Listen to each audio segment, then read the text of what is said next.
Hilfe, Hilfe, Hilfe. Geht jetzt das wieder? Hier, ich flippe aus. Ich flippe komplett aus. Ich sag's euch. Es ist halb acht. Ich wollte eigentlich um halb acht schon fertig sein mit dem Käse. Und jetzt hocke ich immer noch da. Was tun wir da jetzt? Kreuz, Kreuz, Kreuz, Kreuz, Kreuz. Ich würde sagen, jetzt gehen wir mal auf Nummer sicher und machen wir mal keinen. Jetzt gehen wir mal auf Nummer sicher und machen wir mal keine Übertragung. Ha? Oder sollen wir es nochmal versuchen mit Übertragen? Ich weiß es nicht. Mit Bildschirm teilen, ich traue mich nicht so recht. Ich weiß es nicht. Was sagt ihr? Man kann absolut nicht ausmachen, an was das liegt. Es heißt, überall ist Verbindung passt, der Stream passt, überall alles super toll, bestes Streaming-Erlebnis aller Zeiten. Oh, da gibt's ein Potato für einen Eis. Jetzt, ich hoffe, dass ich jetzt bleibe. Vielen Dank auf alle Fälle. Ich hoffe, dass das jetzt bleibt. Ich sage gerade, ich weiß nicht, was wir machen, ob jetzt weiter, ich mehr gerne Bildschirm teilen, damit es ein bisschen dynamischer ist, die ganze Sache, und ich ein bisschen was zeigen kann. Aber jetzt machen wir mal so ein paar Minuten so und schauen wir mal, weil es ist jetzt, glaube ich, immer so nach 3, 4 Minuten wieder abgestürzt. Und wenn es jetzt nach 3, 4 Minuten nicht abstürzt, dann wissen wir, dass es funktioniert. Wenn ich wieder weg bin, diesmal, dann bleibe ich weg. Dann soll es heute nicht sein, dann muss ich auf Fehlersuche gehen. Wir waren bei Street Fighter, ja, alle Figuren sind ziemlich gut getroffen. Es ist ja ein Trailer heraus. Es ist nicht gerade die Optik der Figuren ziemlich geil, sondern auch die Bewegungen und die Moves, die sie drin haben. Man hat auch das Auto zusammendreschen drinnen, das finde ich auch ziemlich geil. Schaut euch den Trailer auf alle Fälle an, der schaut fett aus und es kann echt ein spaßiger Klopfer werden. Und ja, jetzt hätte ich gerade gemacht, wir haben eh noch keinen guten Street Fighter-Film gehabt, aber das stimmt ja nicht, denn Jean-Claude Van Damme hat uns ja in den 90ern schon mal einen sehr guten Street Fighter geliefert. Und da wollte ich nichts hören. Street Fighter mit dem Van Damme ist super. Richtig geiler Trash. War gefühlt immer an derselben Stelle, wo sie rausgeworfen haben bei den Street Fighter Cast. Ja, dann soll ich jetzt mal abhauen. Hab die Seiten schon zugemacht, gibt keinen Street Fighter Cast mehr jetzt hier. Street Fighter ist raus. Was haben wir noch? Da jetzt der Stream so traurig da hinläuft, denkt euch nichts, warum ich da umeinander greife, da liegt die Miets. Die muss die Wampe gekrallt werden. Weil es so traurig ist, gleich die nächste traurige Nachricht für alle, die die Serie Boots auf Netflix gern gesehen haben, die werden jetzt enttäuscht sein, denn Boots ist gecancelt worden. Keine zweite Staffel für Boots. Pokémon Opening gibt es halt natürlich auch wieder. Wir haben hier Pokémon Mega Entwicklung mit dem Fettsack dieser Florfan drauf. Und zugleich noch One Piece, erstes Booster aus dem OP12 Set Legacy of the Master. Wird für den Schluss aufkommen. Hoffe mal, dass der Stream durchhält bis zum Schluss, würde ich sagen. Dann haben wir noch mehr traurige Nachrichten. Lass mal kurz gucken, was wir da so aufgeschrieben haben. Ich glaube, ich habe sonst keine Canceleien mehr mitgekriegt, zumindest bis zum Streaming-Beginn. Nur Boots. Was auch noch kommen wird, ist Orphans. Das ist ein Prequel, wird es zu Orphan und Orphan First Kill. Und ich bin ja mal gespannt, wie gut, dass das jetzt dann noch umgesetzt wird, weil es war ja bei First Kill, glaube ich, schon immer so überzeugend, dass diese Dame nicht schon 48 Jahre alt ist. Keine Ahnung. Trailer, was auch noch ein Trailer rausgekommen, wo ich jetzt wahrscheinlich nichts sagen soll, der kann, ich weiß nicht, was machen wir den? Soll ich ihm ein Beutel zeigen? Soll ich es einmal probieren? Jetzt sage ich jetzt mal ganz schnell das Poster von Disclosure Day. Das ist der neue Film, der vom Dinken, vom Steven Spielberg mit der Emily Blunt, Colin Firth und Coleman Domingo. Und ich probiere es jetzt mal schnell, dass ich dazu das Poster zeige. Ich zeige euch das Poster, dann springe ich gleich wieder aus. Das machen wir jetzt also Bildschirmhopping machen wir da jetzt. Jetzt passt auf. Jetzt passt auf. Da ist das Poster. Ich teile. Bam! Da ist. Schaut ganz schnell hin. Zack, zack, zack, zack. Und nicht mehr teilen. Muss lange. Und jetzt hoffen wir das Beste, dass uns das nicht wieder raushaut. Gell? Also, fingers crossed, wie sowieso schön heißt. Was haben wir noch Interessantes? Jetzt muss ich ein bisschen durchhupfen. Ein weiterer Trailer ist rausgekommen und der Film ist ja heute schon zum Streamen, wenn man Hackerman 9000 ist und sie ein VPN zulegt und sie dann ein Konto bei Screambox macht, dann kann man den Film New Year's Eve anschauen. Horrorkomödie und Trailer hat gar nicht so schlecht ausgeschaut. Der könnte ganz spaßig sein. Ich versuche wieder kurz zum Teilen. Wir probieren es wieder. Wir versuchen es wieder. Da ist das Poster dazu. Schaut cool aus. Wie gesagt, ab heute schon zum Streamen. Schaut euch den Trailer mal an, ob es sich rentiert, dass man sich dafür dann VPN und alles zulegt und dann das Ding da reinhaut. Nicht mehr teilen, schnell raus. Ich schwitze schon direkt. Ich schwitze schon direkt. So, jetzt haben wir schon 2 Beute geschafft. Eieieiei. Mal schauen, wie wir das durchbringen. Und übrigens, Nacht des guten Geschmacks ist wieder am Freitag. Das hätte ich fast vergessen. Nacht des guten Geschmacks, diesen Freitag, 19.12. mit Black Christmas. Es ist leider nicht der 2006er Black Christmas und es ist leider auch nicht der Original Black Christmas von 1978, sondern es ist der neue Black Christmas von, weiß ich auch nicht genau, 2019 ungefähr. So wie es ausschaut, ist aber leider keiner von uns vor Ort diesmal, weil, ja, wissen Sie, jetzt ist Vorweihnachtszeit und da ist Stress ohne Ende und jeder ist irgendwo unterwegs und muss Geschenke holen und seinen Glühweinrausch ausschlafen und deswegen ist, wenn dann spontan, dass einer von uns da ist und wenn, dann werden wir in Facebook sein. Soll es so sein, dann werden wir es euch nur auf Instagram mitteilen, aber es schaut ja schlecht aus. Mal weiter. Für die Fans von The White Lotus, glaube ich, habe ich es eh schon vor 2 Folgen Kassettenschmerz gesagt, dass wir eine 4. Staffel kriegen, tun. Und jetzt gibt es schon Casting-News, denn für die 4. Staffel ist jetzt keine andere gecastet worden als Helena Bonham Carter. Und wer den Namen nicht zuordnen kann, es ist diese tolle Frau. Immer schön verrückt in ihre Rollen, spielt unglaublich gut. Also ich mag die sehr gern.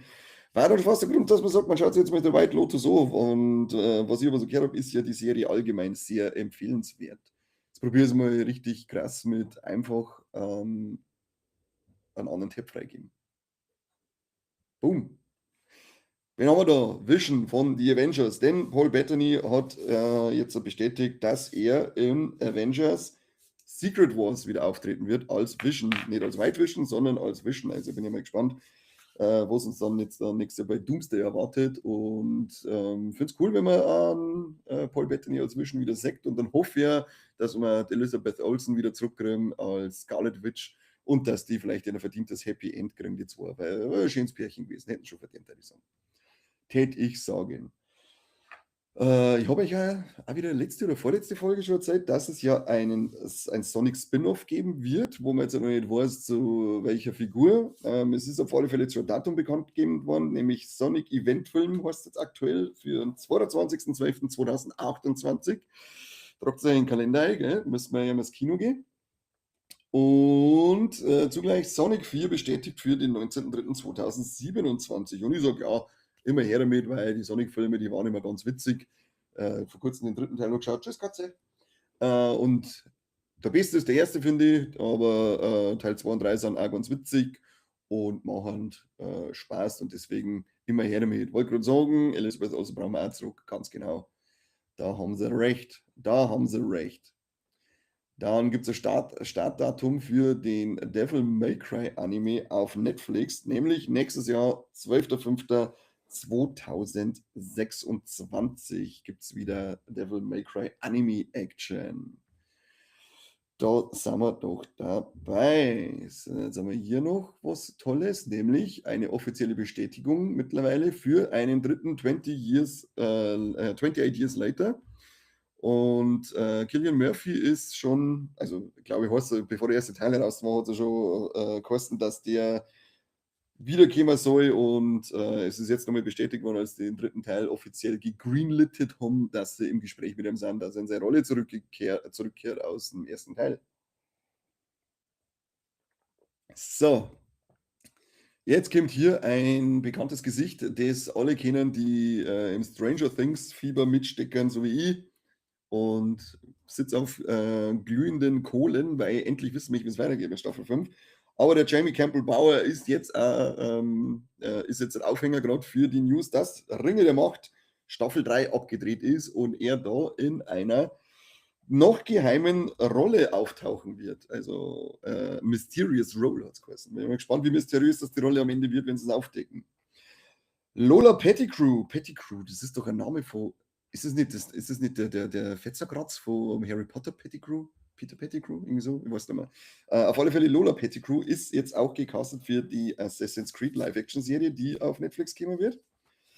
Aber nach wie vor sonst nichts zu der Serie bekannt gegeben worden. Außer diese beiden Castings, aber ich weiß nicht mehr, wie der Typ heißt, der als erstes bekannt gegeben worden ist. Googelt es nicht, sondern schaut euch die vorangegangenen Folgen an, Kassettenschmerz, dann tut's ihr das Wissen tun. Hey, es schaut echt aus, als hätte es vielleicht wirklich nur an dieser Schweineseite Deadline gelegen, dass ich die nicht teilen habe dürfen. Oder teilen habe können, dass das irgendwie zu viel war dafür, weil aktuell läuft es noch, hoffe ich zumindest. Also ich habe noch von keinem gehört, dass ich weg bin, und ich hoffe, es bleibt so. Jetzt pass auf, ich wollte euch gerade noch jemanden zeigen, nämlich den Ian Tuason, kann ich nicht aussprechen. Der gute Herr ist auf alle Fälle, jetzt auf alle Fälle bekannt gegeben worden als Regisseur für für das Paranormal Activity Reboot. Das ist diese hier. Und was hat der bis jetzt hier gemacht? Undertone, The Currents of Hollywood, Road, Erased, sind Kurzfilme. Leider für mich ein unbekanntes Blatt, aber wenn wie ist der James Wansep dahinter steht und sagt, hey, das ist ein guter, den geben wir mal die Möglichkeit, das zu tun, dann vertrauen wir dem Herrn einfach mal, da ich sagen. Disney wird uns mit einem Realfilm zum Gast haben, dem Bösewicht aus Die Schöne und das Biest. Ich weiß nicht, belohnen oder keine Ahnung, was ich sagen soll. Aber es wird auf alle Fälle ein Film zum Gaston kommen. Und mit dabei als Autor ist jetzt schon mal der Dave Callahan. Den kennt man unter anderem, hat er geschrieben Spider-Man Across the Spider-Verse und auch den Shang-Chi and the Legend of the Ten Rings. Das sind schon mal zwei Filme, die ich zumindest sehr gerne mag. Sehr gerne mag. Er hat, da hat er sich einen riesigen Patzer erlaubt, nämlich Wonder Woman 1984. Grauenhaftigst gewesen, grauenhaftigst. Dafür hat er aber auch noch das Drehbuch zu Mortal Kombat 2021 verfasst. Also überwiegend positive Vita, da ich sagen. Als Produzent haben wir noch Michel Richuan oder so. Kann ich auch nicht aussprechen. Was sind das? Sagt mir mal, wie die Leute heißen. Rechuan? Schauen wir mal, ob wir die finden. Rechuan? Frag mich nicht, kenne ich. Das muss sein, das ist nämlich Produzentin. Und sie ist bei die Star Wars, bei der Sequel-Trilogie dabei gewesen als Produzentin. Das ist jetzt wahrscheinlich nicht unbedingt Gütesiegel für viele, aber dann war sie ja bei Super 8 dabei. Jojo, habe ich die Ehre. Da gibt es genau richtig, weil jetzt ist das ganze Kasperltheater vorbei mit dem immer wieder abstürzen. Super 8 war es dabei, Obi-Wan Kenobi-Serie war es dabei, Andor war sie als Produzentin dabei, bei der Willow-Fernsehserie. Also sie hat schon auf alle Fälle ein bisschen was mitgemacht an großen Produktionen. Darum sind wir mal positiv eingestellt. Was ganz witzig ist, dass Uwe Boll wieder mit zurückkehrt auf die Leinwand. Und mit was kommt er zurück, der Uwe Boll? Mit Alone in the Dark. Er möchte sein eigenes Ding, was er da schon mal verfilmt hat, und ich nenne es absichtlich Ding, weil der Alone in the Dark Film, der war ja unterirdisch. Aber gut, Uwe Boll ist nicht unbedingt bekannt für die guten Spieleumsetzungen, aber er möchte jetzt nochmal Alone in the Dark machen. War der letzte Teil auf der PlayStation 5 übrigens sehr gut zum Spielen. Und wenn man sich ein bisschen an dieser Geschichte orientieren hat, dann darf man sogar was kurz umsetzen können. Aber ja, es ist halt immer noch der Uwe Boll, gell? Das ist, Aber lassen wir uns überraschen. Vielleicht bringen wir es auf 3, dass er sagt, hey, ich habe mir jetzt ein paar von den neuen aktuellen Spieleverfilmungen angeschaut, die sind alle ziemlich cool gewesen. Das kann ich auch, also mache ich das auch. Und dann haben wir noch für eine weitere Serie ein Startdatum, zumindest eingegrenztes, nämlich die zweite Staffel von Doom Prophecy ist für 2026 jetzt halt angekündigt worden. Was ob es irgendjemand gesehen hat von euch und wie ihr es findet, ich muss sagen, ich war nicht so hundertprozentig drinnen. Ich finde die Dune-Filme ziemlich geil, die zwei, aber die Serie Dune Prophecy, die hat mich nicht wirklich fesseln können. Aber ja, mal schauen, was in Staffel 2 kommt, weil ich muss doch natürlich dann weiterschauen. Sonst kann ich nicht mitschmerzen, weil wir brauchen von jedem Träger Muster, um ein Mike wieder mal zu zitieren. So, was geht ab? Genau, ich habe leider, wie gesagt, keine physischen Release diesmal für euch, weil der Mike stinkfaul ist und nichts tut. Er ist nämlich in der Arbeit und hat es nicht geschafft. Also, weiß jetzt auch nicht, welche Arbeit das wichtiger war. Schreibt es in die Kommentare eine, Mike, VLM ist immer wichtiger als der Schweinsarbeit. Aber was haben wir an Stream-Starts? Ab heute gibt es schon den Anfang von Fallout Staffel 2. Ist kurzfristig einen Tag früher erschienen, als man gemeint hatte. Dann ist auf WoW die dritte Staffel The Real Manhunter mit einer neuen Folge beglückt worden. Und auf Paramount haben wir die Tales of the Teenage Mutant Ninja Turtles Staffel 2 auch wieder mit einer neuen Folge. Und das war's mit Streaming-Releases, die wirklich erwähnenswert sind. Ansonsten, wie ich es letztes Mal schon gesagt habe, wird wieder ein bisschen umeinander tauscht. Der Streamer kriegt das, der Streamer das und hier und seit und was weiß ich. Und leckt mir doch in den Arsch. Das interessiert dann keine Sau, da die sagen. So, nicht mehr teilen, denn wir gehen jetzt zu unseren Kinostarts der Woche. Nämlich den 18.12. haben wir dann. Was läuft diese Woche auch im Kino? Einmal ist es ein Drama von der Eva Victor, Sorry Baby. Der soll ziemlich kurz sein, genauso wie der nächste, von Lucille Hatzihalilovic. Herz aus Eis. Spielt unter anderem der Gaspar Noé mit da drinnen. Und wir haben jetzt auch schon mit dem Flo vom Hardline geredet, der hat ihn auf einem Filmfestival, glaube ich, gesehen. Und er hat gesagt, der ist unglaublich schön. Also er muss richtig, richtig gut umgesetzt sein und hat ganz viele verschiedene Ebenen. Das ist ein Film, wo man dabei bleiben muss. Soll man sich auf alle Fälle anschauen. Dann kommt Lurker, ein Thriller von Alex Russell dem Zweiten in Klammern. Dann kommt noch ein Historiendrama namens Zwei Staatsanwälte. Eine Dokumentation, La Scala, die Macht des Schicksals. Dann kommt ein Action-Komödien-Thriller, Ba Ba Ba. Ein Drama namens Der Kinoerzähler. Drama Yi, Once Upon a Time in Bethlehem. Ist irgendwas von 2021. Sagt man überhaupt nichts. Und jetzt, das war's. Ansonsten kommt nur Käse. Nur Käse. Es war auf alle Fälle gut, wenn man nur ein größeres Kino hat, das noch viele alte Filme, wie jetzt, was weiß ich, Running Man noch hat. Der Long Walk sollte noch irgendwie laufen lassen, selbst dann kann man nämlich noch ein paar Filme nachholen, weil bis auf Stromberg 2, glaube ich, ist im Kino für mich jetzt aktuell nichts mehr. Ja gut, Spongebob-Film, wenn der noch läuft, da sind wir natürlich auch dabei. Aber ansonsten haben wir alles gesehen. Schaut euch übrigens das Silent Night, Deadly Night Remake an, das ist ziemlich cool, also hat mir viel Spaß gemacht, vor allem eine Szene, in der einfach mal eine Viertelstunde lang, nein, so lange nicht, aber eine Szene, in der eine Party gecrashed wird, wo sich rausstellt, es ist eine Party voller verschissener Nazis und dann hackelt er einfach die ganzen Kacken-Nazis über. Und das macht einfach Spaß. Es ist immer schön. Es ist eine geile Szene, die eigentlich nicht mehr so 100%, der eine passt im ersten Moment und auf der anderen Seite denkst du, ja, es ist ein geiler Mittelfinger in Richtung braunes Fascho-Gesocks und das ist geil. Da habe ich Spaß gehabt damit. So, Streaming-Charts. Auf Platz 10, Stranger Things. Netflix natürlich, die zweite Staffel. Dann Paramount Plus auf Platz 9 mit der ersten Staffel von Landman. Platz 8 kommt wieder Netflix mit der vierten Staffel Stranger Things. The Beast in Me, die erste Staffel ist auf Platz 7, ist auch eine Netflix-Serie. Dann haben wir die fünfte Staffel Stranger Things auf Netflix. Das ist aber jetzt schon weit gefallen. Auf Platz 6, gleich mal hier. Platz 6, fünfte Staffel, genau. HBO Max mit The Staircase, die erste Staffel, auf Platz 5. Dann mal Love and Death ist auch HBO Max. Auf Platz 4 die erste Staffel. Dann kommt wieder Netflix mit The Abundance. Erste Staffel. Paramount Plus mit Landman Staffel 2. Und schon kommt The Reckoning. Das ist die Doku, oder? Auf Netflix. Da soll die Arme eine lunzen. Filme, schauen wir nochmal kurz durch. Alles so ein interessanter Scheiß. Troll 2 ist wieder auf Platz 4.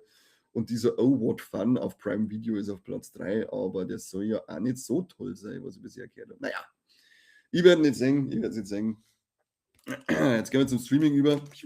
Streaming soll ich schon zum Unboxen. Fangen wir mal an mit dem neuen One Piece Booster Pack zu OP12. Und jetzt drückt es mir dann wieder die Daumen, dass wir hier jetzt gleich mal eine mit Manga-Hintergrund ziehen, weil dann wissen wir, das ist tausende Euro wert oder vielleicht auch gerade 100 oder 200, aber Kleinvieh macht auch Mist, das zu sehen. Auf alle Fälle ist es die erste OP12, das erste OP12-Booster und es schmeckt so gut. Zumindest weiß ich dann, hier ist wahrscheinlich keine doppelte Karte dabei. Inuarashi ist die erste Karte. ein Charakter. Dann haben wir Karasu, nächste Charakterkarte. Dann haben wir Charakter Carney.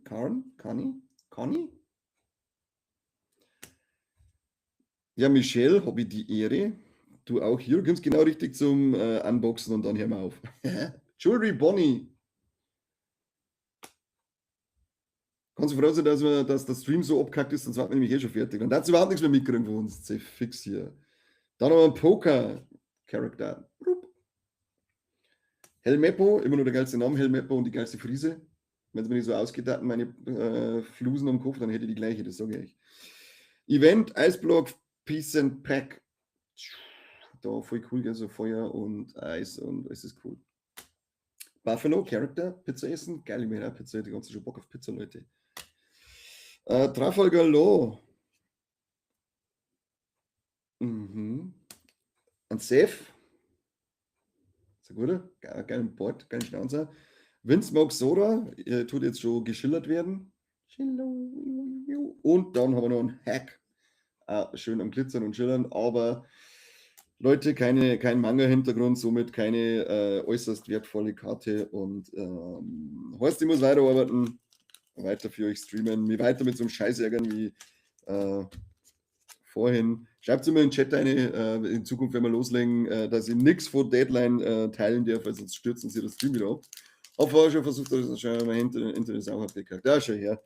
Dann ging es wenigstens nicht nur mir so. Wir haben, ich glaube, der wievielte Stream ist das, den wir aufmachen? Ich glaube, der 4., oder? Bis wir endlich haben durchstreamen können. Aber es hat sich herausgestellt, dass scheinbar eine Seite, die ich teilt habe, dafür sorgt, dass einfach alles kaputt geht auf dieser Welt. So, Pokémon Unboxing. Wenn ich es aufkriege. Geh auf jetzt. What are you doing, Step Conny? So. Jetzt ist mit diesem Spruch und dieser Stimme öffnet man alle Türen. So, einmal Rosana mit Psychogenese oder wie manche ja sagen, statt Psycho, Psycho. Dann haben wir einen Hyperball. Dann haben wir ein Bisa-Knosp mit Rasierblatt. Brauche ich mal ein Rasierblatt? Ein bisschen rasieren, dann schauen wir aus hier. Kickerlo mit Sprungtritt ins Face. Pum. Was haben wir hier? Gribotag mit Klammer und schneidiger Gegenschlag. Gegenschläge immer schneidig. Das ist immer ganz wichtig, dass man schneidig zuschluckt.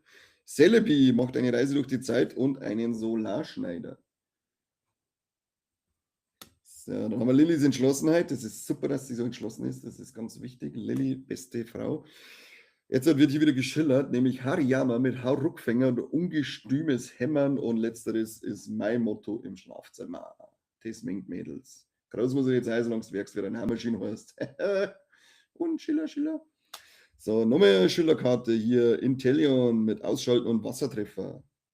Schiller. So haben wir jetzt hier noch ein Liberlo, Explosivität und Turbofeuer. Das tut auch noch ein bisschen schillern.